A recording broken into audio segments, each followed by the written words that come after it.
అమెరికాలో బౌద్ధులు, హిందువులు, ఆ తర్వాత ముస్లింల సంఖ్య ఎక్కువ. అలానే ఇక్కడ ప్రసిద్ధమైన మసీదులు కూడా ఉన్నాయండోయ్.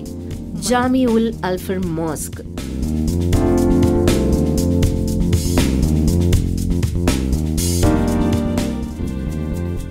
కొలంబోలో రద్దీగా ఉండే పెటా ప్రాంతంలో ఉన్న ఈ మసీదును రెడ్ మాస్క్ గా కూడా పిలుస్తూ ఉంటారు. ఇది కొలంబోలోని ప్రాచీనమైన, పర్యాటకులను ఎక్కువగా ఆకర్షించే మసీదు. ఇక్కడ స్థిరపడిన భారత సంతతికి చెందిన ముస్లింలు ఈ మసీదును నిర్మించారు.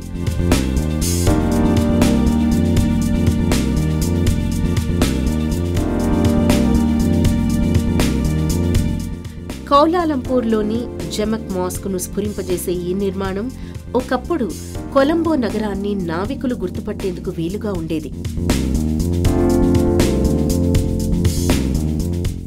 ఇప్పుడు మనం రెడ్ మాస్క్ బ్యాక్ సైడ్కి వచ్చాము. మాస్క్ బ్యాక్ సైడ్కి ఫ్రంట్ సైడ్కి అంత డిఫరెన్స్ ఏం లేదు, రెండు సేమ్గా అంతే బ్యూటిఫుల్గా ఉన్నాయి. చూస్తున్నారుగా,